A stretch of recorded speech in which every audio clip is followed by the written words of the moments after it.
Good morning, and many happy returns for some Premier League fans as around here.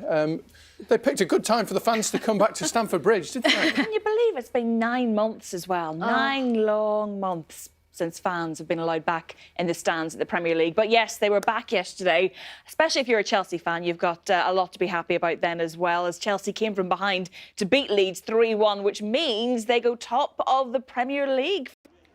Well, Rangers and Celtic both play in the Scottish Premiership this afternoon, and Hibs. Now, Millwall players have described their hurt and anger at the behaviour of some of their fans yesterday after a section boo.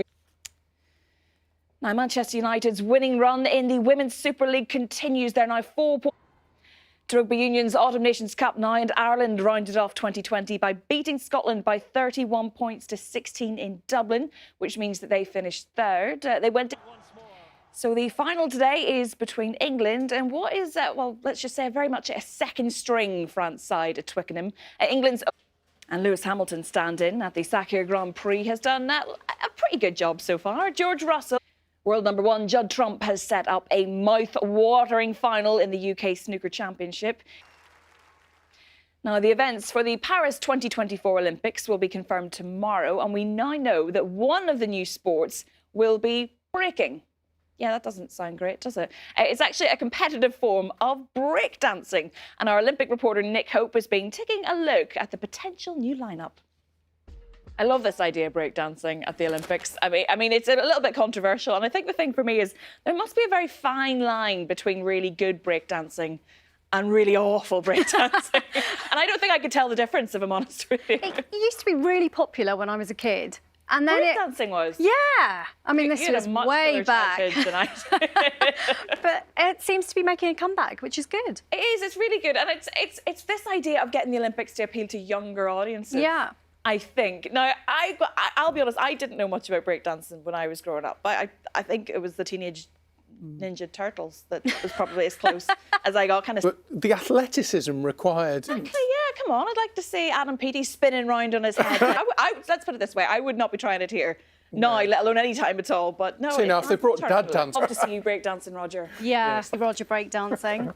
It's 7:30. And good morning. They're back. Fans make their return to the stands in the Premier League. I'm going to Holly with the sport looking radiant as ever, Holly. Oh, thank you very much. It's hard to come after Kevin there, though, mind you, isn't it? He's just such a legend. Just to update you, we've had some breaking news just in the last few minutes here from South Africa. This is regarding England's one-day international, which was due to get underway at 8 o'clock this morning. We know back on Friday it had already been postponed because they'd found a case of coronavirus within the South African team, a positive case that has since been negative, but now it looks like it's been abandoned altogether after 2 members of the England team's dedicated hotel staff tested positive for the virus. Now, the players have been retested, but the decision was made to cancel the match altogether. And it's a shame this news coming on a day when we've been talking about football in the Premier League and fans returning for the first time in 9 months. Now, we saw it at Stamford Bridge. Well, the top 2 in the Scottish Premiership play this afternoon. Rangers going in with a 9-point lead over Celtic. Next, Millwall players have described their hurt and their anger at the behaviour of some of their fans yesterday after under Rugby Union, and England take on France in the final of the Autumn Nations Cup this afternoon. Ireland, though, rounded off 2020 by beating Scotland by 31 points to... Plenty to look forward to today as well. We've got Formula One. We've got a Formula One Grand Prix without Lewis Hamilton. Oh, it's a gym jam day. Home and on the sofa. What do we get on? Everyone needs a little bit of sparkle at the minute, Totally. don't they? I tell you who else needs a little bit of sparkle. England's cricketers. They were meant to get underway in South Africa, the first ODI. And it has now been abandoned. And you guessed it, it is, of course, due to coronavirus. Yeah, this was just announced just within the last hour. This was after 2 members of the England team's hotel staff tested positive for COVID. The players have been retested, but the decision was made to cancel the match. Well, I can speak now to the former circumstances we're talking about here, but have they made the right decision? Know what will happen to the week. I suppose then looking back at Friday, England had already expressed some concern about the biosecure arrangements within the South Africa camp whenever they had that positive test. Do you feel that there is cause for concern? A lot of people will be watch a bit of cricket as well. They'll be hugely disappointed. I suppose with all these protocols in place, it just shows that nothing is guaranteed here. And of course, the players is paramount. They'll be concerned now that perhaps if any of them could have contracted the virus in any way. If you were out there right now and if you were playing, how would you feel? Would you just want to head back home now? Thanks, Holly. And you know, it's an unfortunate day when we've been spending so much time talking about how the fans have been returning to the Premier League for the first time since March. We saw them at Stamford Bridge for the first time in 9 months as the fans there were able to watch Chelsea come from behind to beat Leeds 3-1 to put Chelsea. Now, the top two in the Scottish Premiership play this afternoon. Rangers going in with an 11-point lead over Celtic, and his boss, Toto Wolff, has said he was impressed but not surprised by George Russell's drive in qualifying for the Sakhir Grand Prix. Now, if you were watching breakfast yesterday, Mike was here giving us a comprehensive roundup of how grassroots sports are returning post-lockdown. However, on Friday, the Lancashire FA suspended all amateur football until at least January. The county has been placed in Tier 3. That's the highest level of restrictions in England. But this decision has upset many local clubs and groups, as Kevin Fitzpatrick reports.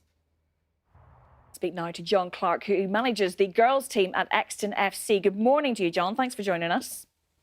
Good morning, Holly. You know, just looking at that report, really just a sense of frustration that we're hearing here. Just talk me through how these rule changes are affecting you and your team. But trying to get engaged with football and keep them engaged. And what's been their reaction? What have they said to you? Hard to put all these problems in place to try to protect these young people as well. Just talk me through some of those and what you've been doing.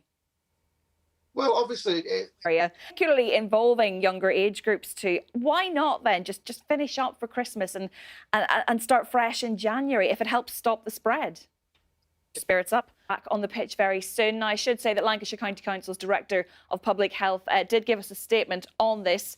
They've said, given the increasing incidence of coronavirus cases involving younger age groups, we jointly concluded that in order to minimise disruption to schools, it would be sensible to pause organised matches in selected districts across East and Central Lancashire until the new year. Hopefully this will all be renewed then after the new year. It is a frustrating time for everyone. We're hearing it at the beginning of the bulletin talking about the cricket, and of course there as well.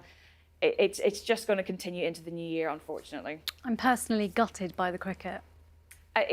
So many people will have been waking up this morning, getting their coffee and their toast ready for a good day of cricket, and unfortunately we are the bringer of bad news. No. Once again.